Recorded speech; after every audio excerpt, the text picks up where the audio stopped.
Okay, Paul here, and as I said, I will show you some formulas for calculating the capacitance and the inductance of, um, of IF cans, or any tank circuit actually, but we're looking at IF cans in this radio, right? So the first thing is X of L. These two formulas you should definitely know, just like you know Ohm's law. X of L is the impedance of an inductor, in this case L, at a particular frequency times a constant. And the constant is 2 pi.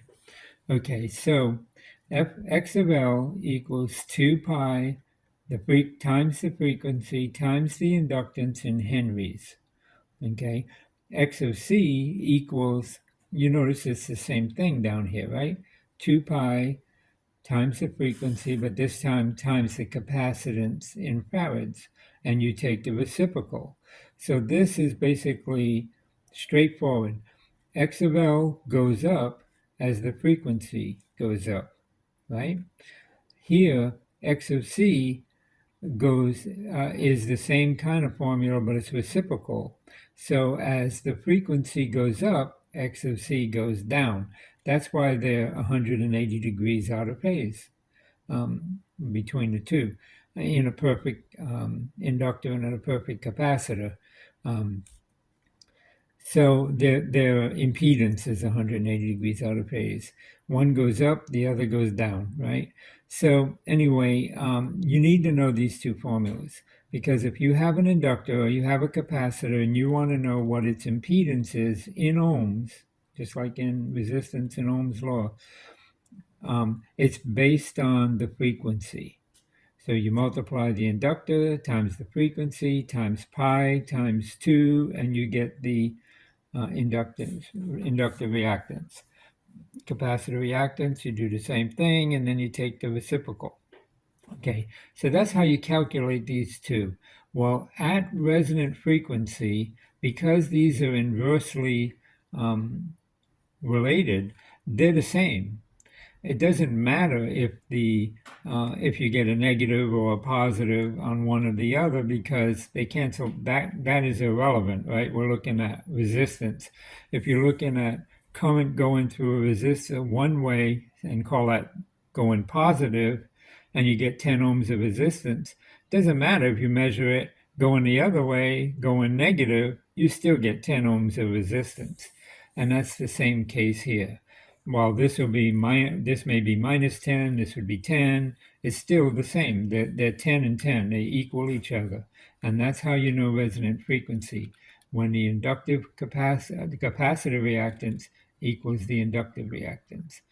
So how do you find a resonant frequency when you want to skip this process?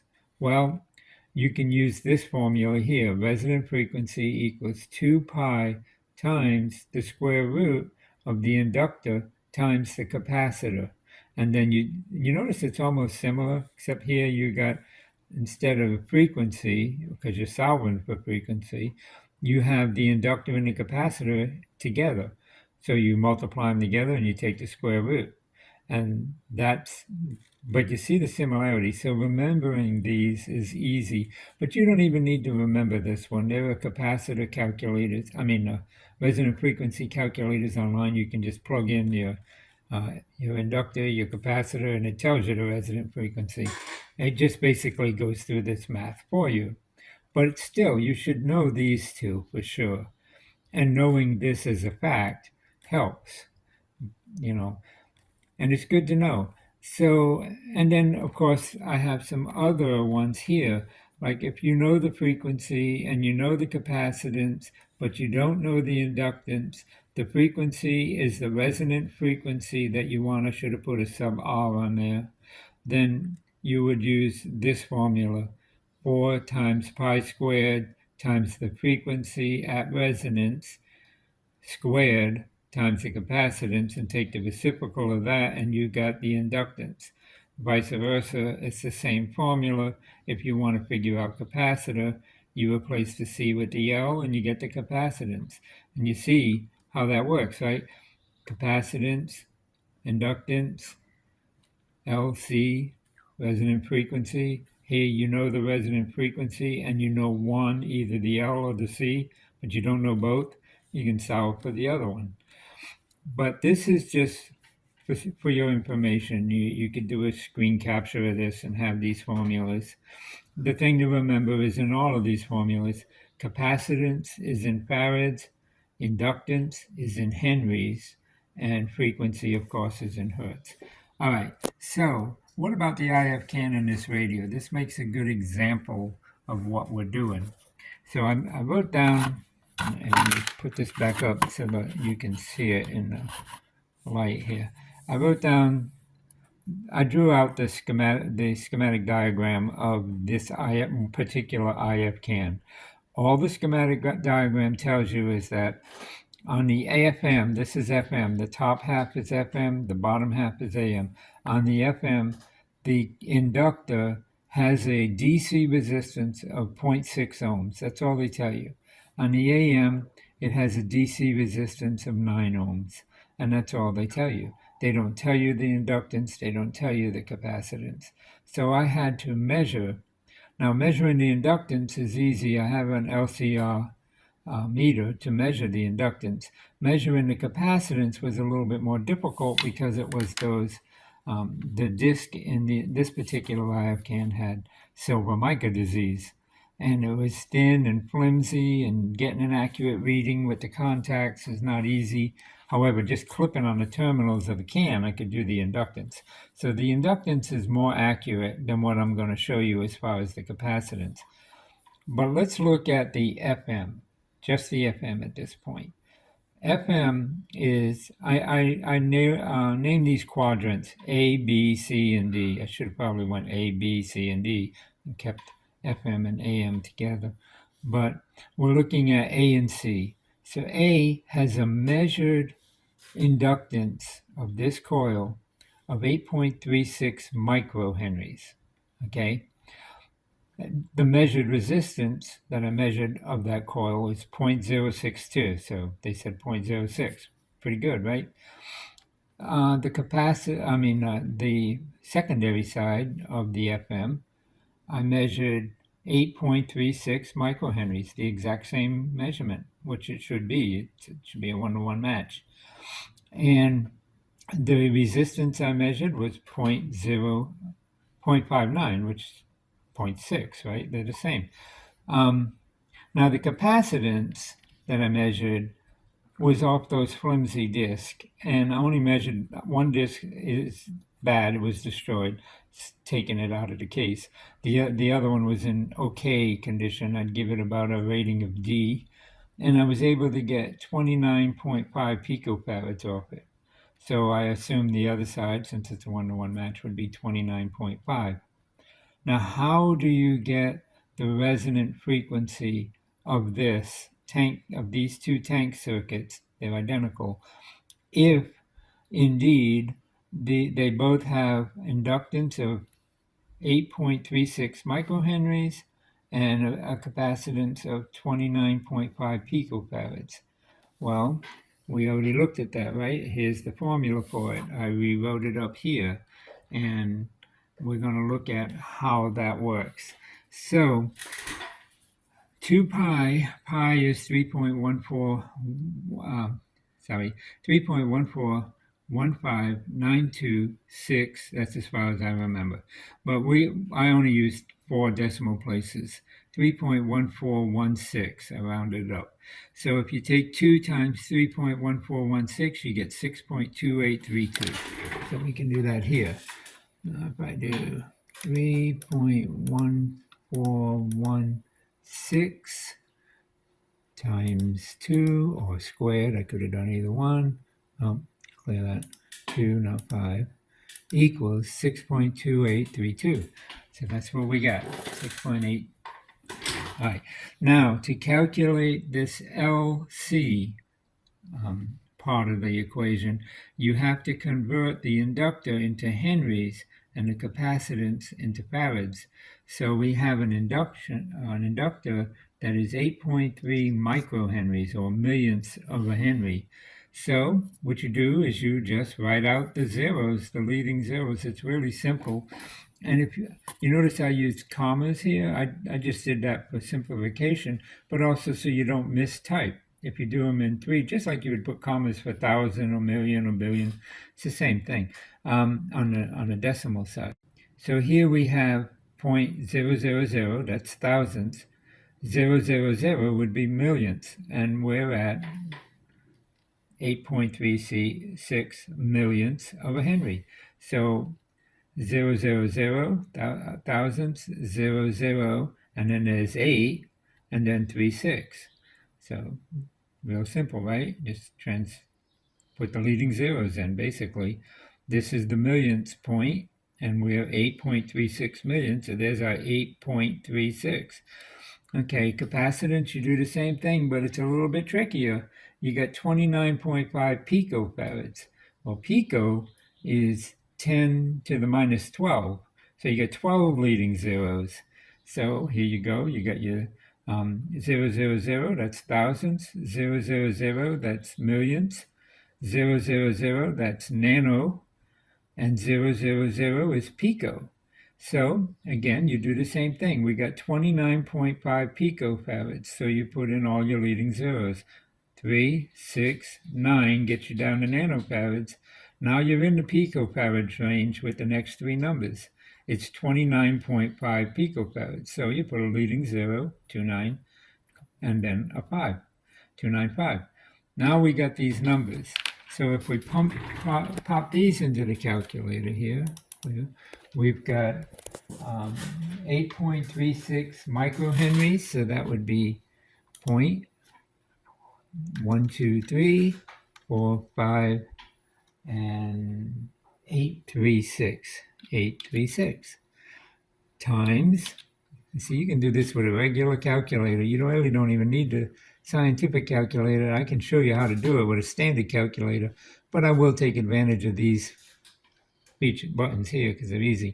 All right, now we're doing the picofarads, and it's 29.5, so it's 0.123, that's the milli, 123, that's micro, 123, that's nano. Now we're in pico, and it's 295, so 29.5, so 1029.5. Enter. Now you see it's a ridiculously long number. It doesn't matter, the calculator will take care of that for you. And what you see in the formula is once we multiply those together, we take the square root. At this point, you definitely need something like this. You want to take the square root. You do not want to try to figure out the square root of that number. You'll go nuts. So you just hit that, bam, there's the square root of it. And again, it's times 10 to the minus 8. So there's a lot of leading zeros here, like 10 leading zeros, 9 leading zeros on this. It's just amazing. So anyway, we got that number. So now that's this number, the LC, and the square root of it taken. Now we just need to multiply that. We just need to multiply that number times the 2 pi. And we already said 2 pi, we already shown that 2 pi is 6.283. So we're going to multiply this times, no, times, not plus, I accidentally hit a key. Right, times 6.2832. Now I'm doing this on my keypad so I'm not actually hitting times, but I am on my keypad. All right, so if we multiply that out, we get this ridiculous number. Now the only other thing we got to do, we just did all of this, and we got this long ridiculous number. What we need is the reciprocal. To get the reciprocal, you just click the N1, 1 over x, so that's the reciprocal. And there it is. And notice the number we got. Now, this is FM, right? FM is 10.7 megahertz, or 10,700,000 hertz. So if and this is in hertz. So if we go over, here's thousands, here's millions, right here.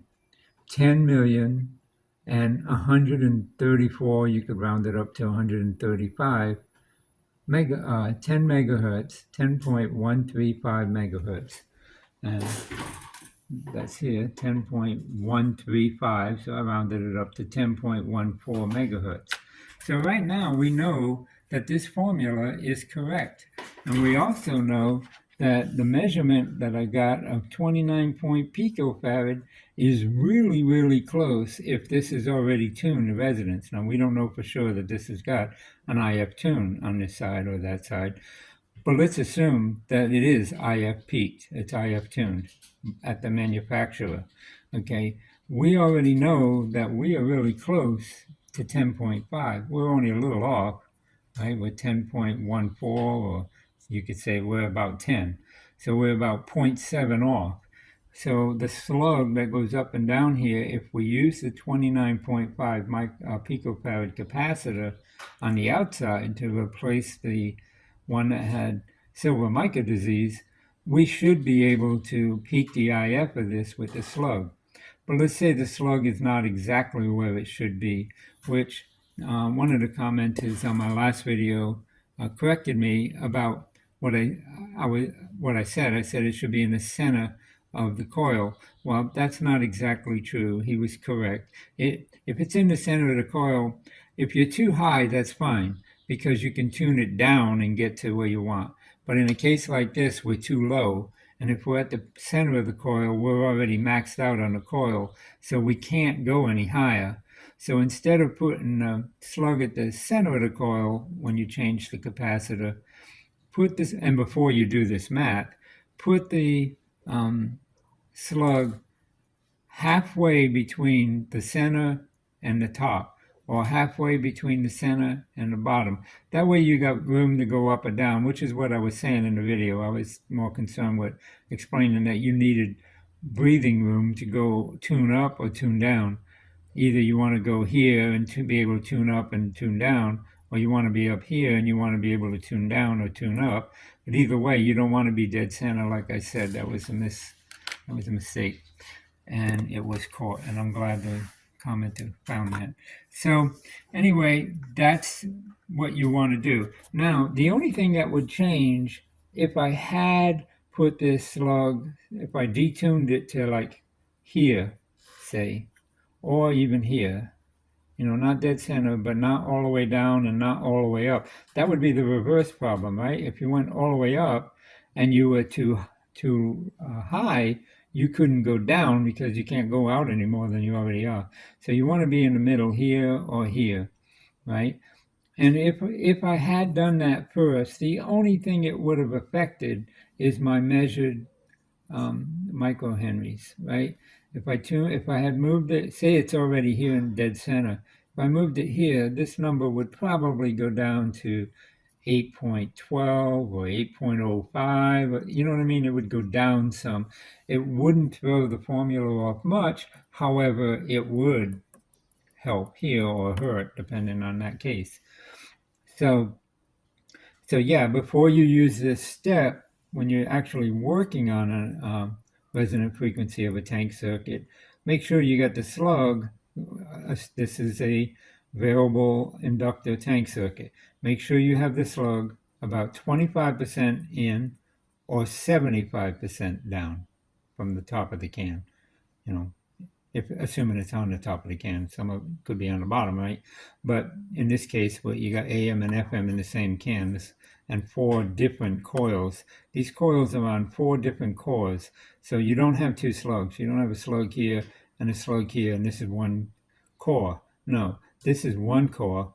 This is 2 cores. This is 3 cores. This is 4 cores. There's 4 different cores in the can.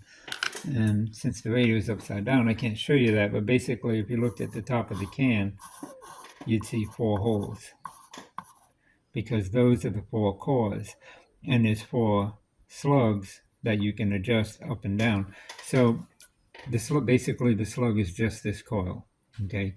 And so you want to be 25% from the top or 25% from the bottom.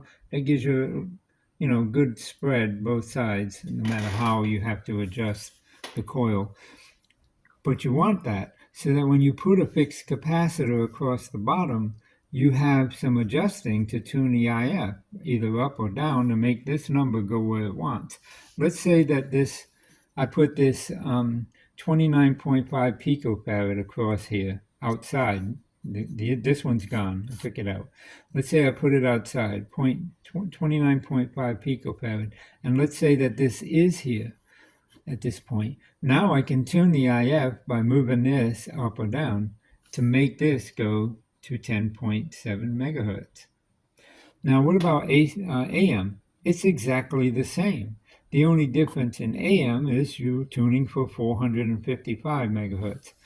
Well, if we do this math all over again with this measured 385 is what I got. 385 picofarads is what I measured off that disc. Again, that's very iffy. That's just iffy, because holding the contacts on that is really hard. But that's what I got, 385.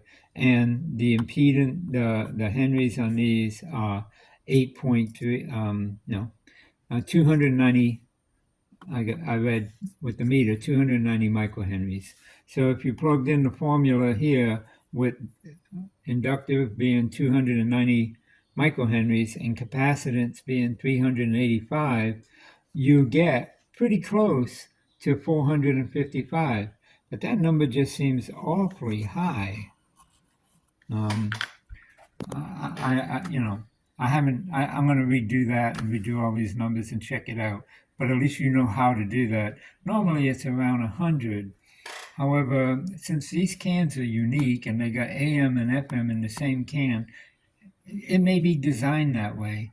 The other thing I noticed too on here is resonant frequency for FM is 10.7 megahertz. However, in these cans, that's not the resonant frequency they want you to use. What they want you to use, if we open that up, I think I got it open here. They're saying that they're 8.3 megacycles, which would be megahertz, right? So they're saying that these inductors, that these tank circuits are at resonance at 8.3 megacycles instead of 10.7.